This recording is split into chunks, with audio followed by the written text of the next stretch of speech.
Bonsoir à tous, très heureuse de vous retrouver pour cette édition de début de semaine qui nous fera non seulement voyager, mais au cours de laquelle également nous reviendrons sur les nombreux résultats sportifs du week-end.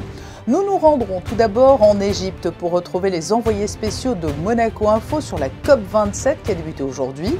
Nous verrons que le grand enjeu de ce rendez-vous sera de trouver les moyens de donner un nouveau souffle à la lutte pour le climat.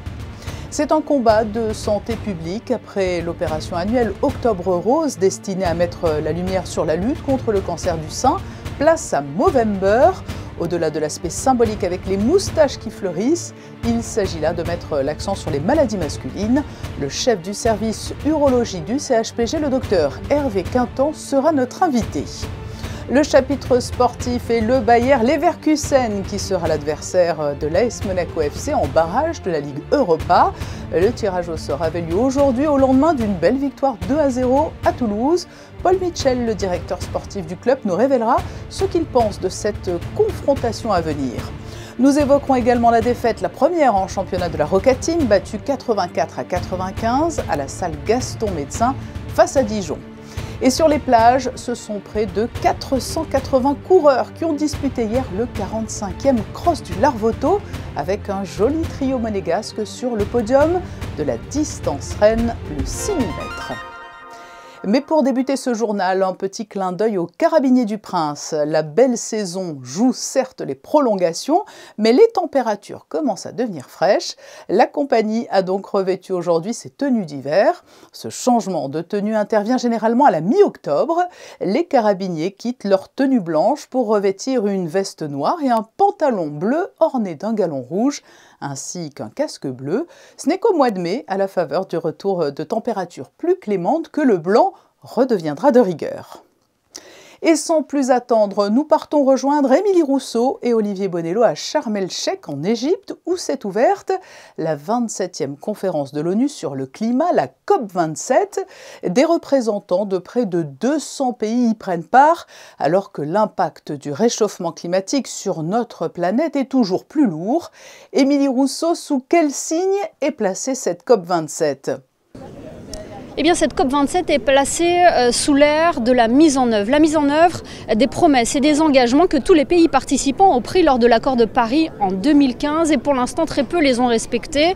Il faut donc relancer le combat contre le réchauffement climatique, d'autant plus que les dernières données publiées par le GIEC ou l'Organisation météorologique mondiale sont alarmantes. Antonio Guterres, secrétaire général des Nations Unies, parle même, lui, de chaos dans un message adressé à la veille de l'ouverture de la COP27. The latest state of the Global Climate Report is a chronicle of climate chaos. As the World Meteorological Organization saw so clearly, change is happening with catastrophic speed, devastating lives and livelihoods on every continent. The last 8 years have been the warmest on record, making every heat wave more intense and life-threatening, especially for vulnerable populations. Le financement climatique pour aider les populations vulnérables fait notamment partie des thématiques majeures qui seront abordées lors de cette COP27, tout comme la déforestation et le rôle des océans qui sont au cœur de ce défi, sans oublier bien évidemment l'objectif premier, celui de limiter le réchauffement climatique à 1,5 degré, et ce malgré la conjoncture économique et géopolitique actuelle. We have demonstrated the very best in human wisdom by asking the right questions. Now we know what must be done by everybody, everywhere, every single day, doing everything we possibly can. Colleagues, it's time to get to work. Shukran. Thank you. Le ton est donné pour ces 15 prochains jours. On se rappelle notamment des larmes du président de la COP26 à Glasgow l'an dernier qui avait affiché sa déception à l'issue des négociations. L'ambition affichée ici est tout autre. Et sachez que Monaco fera entendre sa voix lors de cette COP27. Le ministre d'État a participé à l'ouverture du segment des chefs d'État et de gouvernement aujourd'hui. Il prendra la parole demain à la tribune. Vous l'avez dit donc, le ton est donné et nous y reviendrons largement demain également dans le journal de 19 h. Ce sera donc le Bayer Leverkusen. L'AS Monaco FC va avoir fort à faire pour son match de barrage de Ligue Europa en février prochain. Le tirage au sort a eu lieu aujourd'hui à la mi-journée, mais cela aurait pu être pire, Frédéric Elion. En effet, Patricia, Monaco évite les deux gros noms, le Barça et la Juventus, et affrontera le Bayer Leverkusen lors de ces barrages de Ligue Europa. Les Allemands ont terminé 3e de leur poule de Ligue des Champions cette saison, derrière Porto et le FC Bruges, avec 5 points pris en 6 rencontres. Ce sera la 4e fois de l'histoire que ces deux équipes s'affronteront lors d'une double confrontation européenne. Et le bilan est positif pour l'ASM Patricia, 3 victoires, 2 nuls et 1 défaite. Les deux formations se sont retrouvées dans la même poule de Ligue des Champions lors des saisons 97-98, 2014-2015 et 2016-2017. Et à chaque fois, Monaco est sorti premier du groupe devant Leverkusen.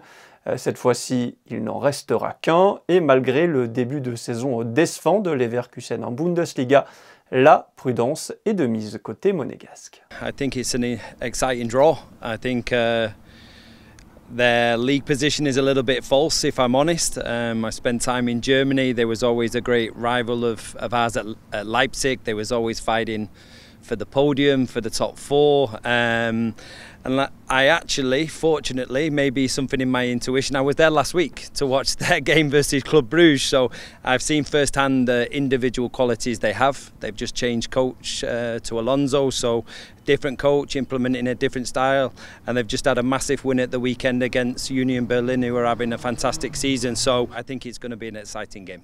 Et pour les autres clubs français concernés par ce tirage, Nantes a hérité d'un gros morceau. La Juventus, Rennes sera opposé au Shakhtar Donetsk, et en Ligue des Champions, le Paris Saint-Germain affrontera le Bayern Munich en 8e de finale. Donc Monaco s'en tire plutôt bien, Patricia. Et ce barrage de Ligue Europa entre match aller et match retour se déroulera la semaine du 16 au 23 février. Après leur victoire en Euroleague face à Belgrade vendredi, les basketteurs monégasques ont quant à eux retrouvé 48 heures après le parquet de la salle Gaston Médecin pour affronter, en Betclic Elite cette fois, l'équipe de Dijon. Monaco, jusqu'à présent invaincu en championnat de France, a fait son premier faux pas de la saison en s'inclinant à domicile 84-95. Le résumé de Fabien Bonilla, Jean-Alexandre Dorde et Clélia Renaud. D'un côté, l'ogre monégasque qui croque tous ses adversaires depuis le début de saison, et de l'autre, Dijon qui reste sur 3 victoires consécutives. Ce sont les deux meilleures attaques de la Betclic Elite. Monaco était invaincu jusqu'à présent en championnat de France. Il fallait bien une défaite, c'est celle-là. La Roca Team est plus maladroite sous la raquette avec 45% de réussite au tir contre 61% pour Dijon. Monaco est également moins présent au rebond. Et pourtant, les Dijonnais sont assez indisciplinés et commettent beaucoup de fautes. Ils offrent des lancers francs à Monaco, 34 au total.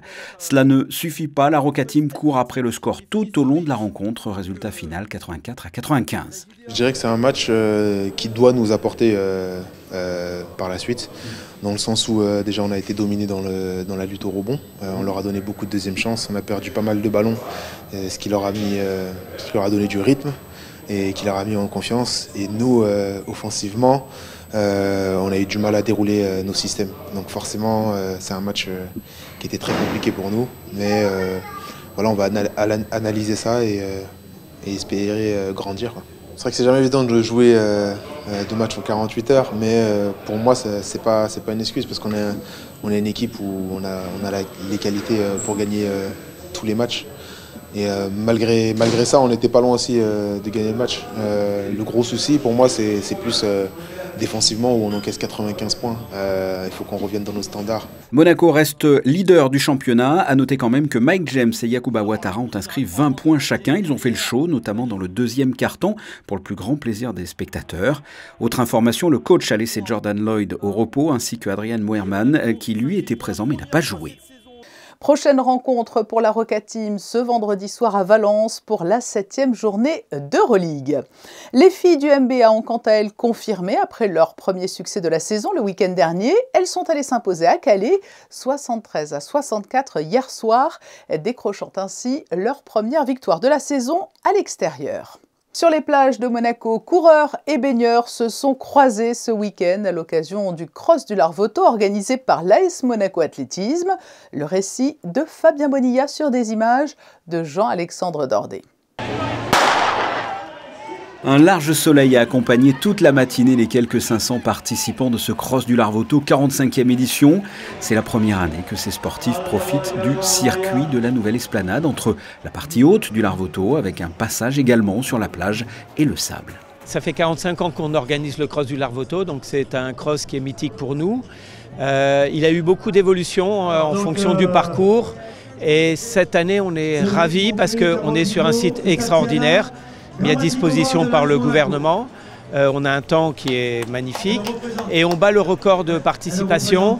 Sur les quelques 500 participants, près de 200 sont en catégorie senior et environ 300 enfants répartis en 5 catégories d'âge, des cadets jusqu'aux plus petits de l'école d'athlétisme qui ont environ 7 ans. Quel que soit l'âge, tous ont donné le meilleur d'eux-mêmes et contrairement au visage crispé dû à l'effort à l'arrivée, ils ont pris du bon temps. Comment ça s'est passé pour toi? Ça a été fatigant? Oui, un peu. Raconte-moi un peu ta course. Je suis partie peut-être un peu vite. Et après, ça va, j'essaie de rattraper ce que j'ai trop dépensé d'énergie. C'est l'endroit parfait, et puis les passages dans le sable, c'est bien fait. Et c'est très dur aussi. Et ça fait presque 30 ans que je la fais. Et elle est toujours aussi belle, avec une très bonne organisation toujours de l'AS Monaco. Donc on est un peu du coin. Et on se doit d'être là au début novembre. Les participants viennent essentiellement des clubs d'athlétisme de la Côte d'Azur et de la Riviera italienne. Après avoir franchi la ligne d'arrivée et pris un rafraîchissement, la plupart ont profité pour le reste de la journée du Larvoto ensoleillé ou de la fête foraine. Et puis nous l'avions suivi dans sa préparation la semaine dernière avant son départ pour la Grèce. Manon Poyard a relevé le challenge qu'elle s'était fixé. Elle participait au championnat du monde de Spartan.